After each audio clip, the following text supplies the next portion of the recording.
Too far. Too far. Too far. Too close. All right. All right. I'm just gonna do this. So this is off the top of my head, nothing scripted here.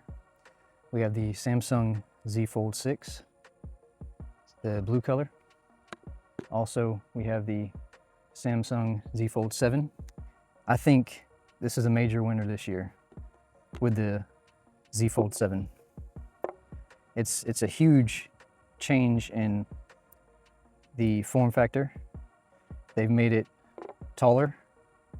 Hopefully you can see that. They've made it taller. They've made it wider. Right there. You can see that extra couple millimeters in width and much thinner. Hopefully it'll focus and pick up on the difference in the thicknesses. It's pretty wild. The jump they made. And it's also much lighter. So this is about the 7 is about 215 grams, and the Z Fold 6, again off the top of my head, I think it's 230s, 240s gram wise. I'll probably put the exact amount on the screen for you to see. It's a big difference, and I'm all for it. As far as the outer screen, it's much more usable. It's definitely much more of a normal phone factor. It's also a 6.5 inch screen on the Z Fold 7 compared to a 6.3, I believe, on the Z Fold 6. So that is, it's definitely more of a normal phone factor, not as much of a candy bar anymore, or like a remote control. And it's pretty wild too. Just after using the Z Fold 7 for the week or two I've used it now, probably about a week. I mean, just holding the Z Fold 6 and opening it, when you grab it, it seems like an ice cream bar. It's like a book compared to this, just the thinness, the difference in the thickness. One pro I will say about the thicker phone is it's easier to open, as opposed to the Z Fold 7 being thinner, while great and lighter. It's a little bit harder to grip the edges to open it sometimes. It's not that bad, but it can take a little more effort to pop it open initially. And also the hinge on this one is different from the hinge. The hinge on the Z Fold 7 is different from the hinge on the Z Fold 6. I've definitely noticed a difference in that. Also, this is just gonna be I've had the Z Fold 7 now for about a week, and this is just gonna be my in-person thoughts and just what I think. This isn't gonna be a very technical video. I don't know all the specs. I don't have this scripted or anything written down. So it's just kind of how I feel about it. And hopefully it'll be helpful for somebody trying to make a decision. So the hinge, what I was getting at about the hinge, it is a different hinge on the Z Fold 7 this year, as opposed to the Z Fold 6. So I would say the 6 is more of a rigid hinge. It doesn't pop open towards the end. Once it's fully open, it doesn't pop open like it does on the Z Fold 7. It opens easy, and it will hold it in place no matter where you put it. Even this far, it'll hold it in place. So kind of no matter where you put it, and all the way almost closed, it'll still hold it open. While on the Z Fold 7, see, that took a bit more effort there, but it is great. It's strong, it'll hold it most of the way, but at the very end here, you'll see it just sort of pops open. You can, hopefully, if you can hear that popping noise, it pops into place. And as opposed to the Z Fold 6, you don't even hear it. Hopefully it'll pick this up. I would compare the Z Fold 7's hinge to the OnePlus Open. It's very similar to it, as opposed to how it pops into place once you have it fully open, which I like. It makes it seem like it's in its place and it's where it should be. And hopefully you can pick it up. It's not, it is fully open. It opens fully flat. I've read a few articles or some comments that the Z Fold 7 doesn't open fully, which it definitely does. You can see, hopefully see that. The Z Fold 6, there's times where since it doesn't pop into place, you do have to, you can sort of see it's bent a little bit. You have to sort of force it a little bit to be fully flat. So, and here's the same sort of test on the Z Fold 7 hinge. So it'll stay, even almost closed, it'll stay. But when you're going open, it'll go to a certain point, and then about right here, it'll just flop open. But I mean, you're never gonna need to go that far. But overall, a very, very good hinge. I would say definitely it's an improved hinge. It feels great. And also, I did notice with opening this hinge compared to other, I'll say I have the Vivo X Fold 5, which is the new Vivo folding phone. My Vivo is recording this video just for reference. But every time I open the Vivo, it has a crunchiness to it, and a crunchy sound coming from the hinge every time I open it. At least the first time. If I open it for a few times, it sort of goes away. But with the Samsung, there's no crunchiness. It's just a smooth opening. So definitely thumbs up on the hinge this year. Also, something that I'm sure everybody's aware of, it being a lot thinner and having the 200 megapixel main camera, which is from the Galaxy S25 Ultra. It does have a lot more wobbliness. Yes, that's a word. I just made it a word. Wobbliness to it. But it's something it is what it is, you deal with it. Also, quickly going over the colors. So this is the Z Fold 6 blue from last year. And this is the, I would say, new Z Fold 7 blue. It's definitely, the Z Fold 6 is more of a matte, a very much matte color, matte blue, and zero fingerprints on that. And the Z Fold 7, it is matte, but it's a little more color shifting depending on the light. It has a little more, I don't know, a little more flair to it. You can see, hopefully see the differences here. Again, it's later in the evening and I'm in overcast weather, so the sun's not out to show great light, but there's a difference, and I do much prefer the Z Fold 7 color. I think it's great. It's better than the Z Fold 6 color is a bit more dulled, I would say. Also, the inner screen. So the inner screen is, again, with the phone being bigger, makes the inner screen bigger. The screen ratio is different as well. This is a bit more squared, being a bigger, wider phone than the Z Fold 6, being more of a rectangle, more rectangular shape. Since it is a thinner, it's not as wide, makes it a bit more rectangle shape. Hopefully you can see the differences there. So I do definitely prefer the Z Fold 7 there as well, just of course being bigger, that's nicer.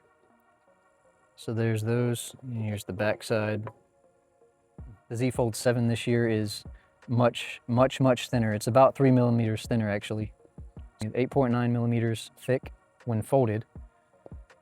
I'm not sure of the unfolded spec. I'll get that put up. I also have a short that I measured this in real life to see what the measurement was, and it was very close.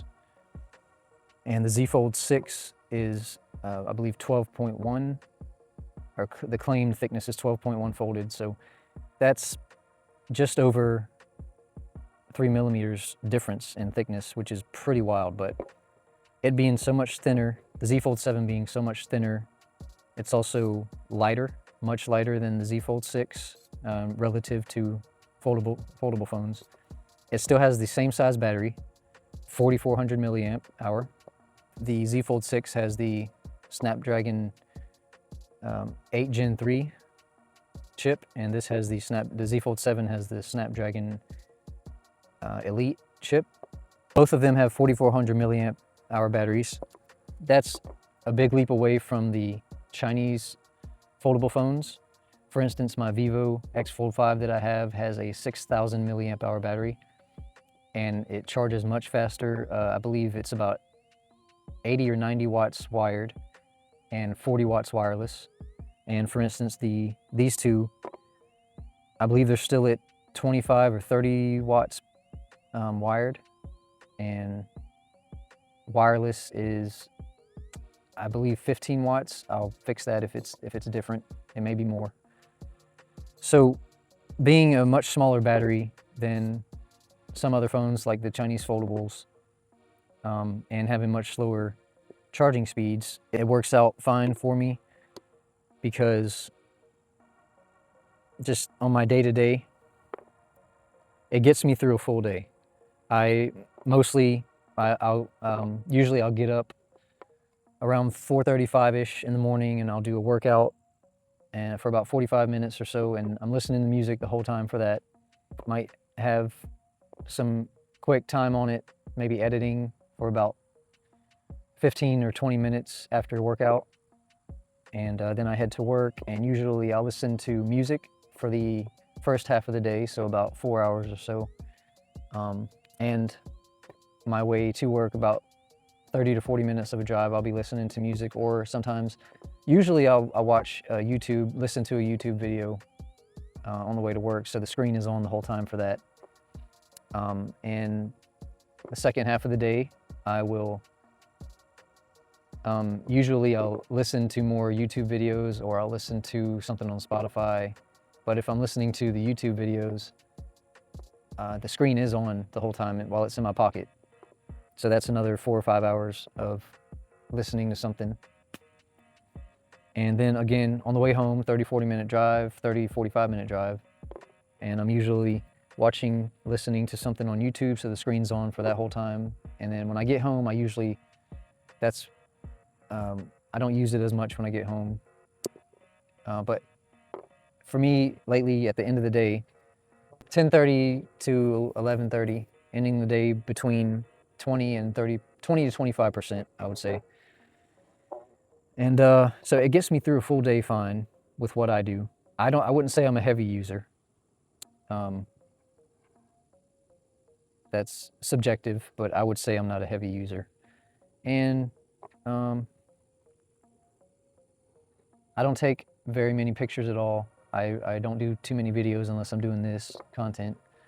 And again, it gets me through the full day. And then, yes, it has slow charge, but I will set it on my wireless charger next to my bed and let it charge overnight. And then it's ready for me in the morning to get me through another full day. So I could complain that the battery is smaller in this, again, relative to, or compared to other phones like the Chinese foldable phones. But just for reference, my Vivo phone is ending the day with about 25 to 30%. So it's not too much different. Again, but the Chinese foldable phones having bigger batteries that charge faster is great, but it's been great. The battery's been great, even though it's smaller, and it charges fine, and it gets done what I need to get done. So I can't really complain about the battery. It hasn't been an issue. It hasn't been a problem for me. Samsung did great this year. It's a huge improvement from the Z Fold 6, I think. I love it so far. As of right now, it's my favorite foldable I have. I love the squared offness of the sides and the phone itself. It feels great. Also, I do have a Samsung screen cover I'm going to be putting on. I'll make a video of that as well. But I like how that the front screen is flat. And for instance, on the Vivo, it is a bit rounded. On all 4 corners of the screen, it is a bit rounded. And also the edges of the frame are a bit rounded as well. They're not as squared off as this. It feels good. It does make it feel slimmer. But about the squared offness, I just prefer. It's my preference. I like it. And also the color is just excellent on the Samsung. And I'll mention the S Pen. So they took away the S Pen for the Z Fold 7. The support doesn't support the S Pen. To me, it doesn't matter. In my opinion, I rarely ever use the S Pen for my Z Fold 6. It's just me. I never really needed it, never really used it. So it doesn't bother me. And according to Samsung, a very, very high percentage of people didn't use the S Pen, so it makes sense that they would take that away, I guess. But Yeah, that doesn't bother me at all. That's just how I feel. I never really used it, so I don't need it. And they made the phone's too good, in my opinion, with what they did. It makes up for not having an S Pen, just in my opinion. So I know I've been rambling on and on, but I'll go ahead and try to end this. I will have more content, hopefully, on battery consumption, and I'll try to do something with camera comparison. So I guess that'll be it for now. Just for this video, just going over pretty much what my thoughts on it after using it for a week. And yeah, not a very technical video. Apologies for anybody wanting any specifications on it. I know there's 1,000,001 videos about people going over, every video goes over the specifications and blah, blah, blah. So it's known, it's well documented, and I didn't think there would be I don't think there's a reason for me to go over it yet again. So I just wanted to do a real person video and my thoughts about them and what I think about them. And hopefully this, with other videos that I'll be making, hopefully will help somebody in their decision. But this is the Z Fold 6 and the Z Fold 7. And thank you for watching. Feel free to subscribe, comment, any questions you have, any requests. They're very welcomed.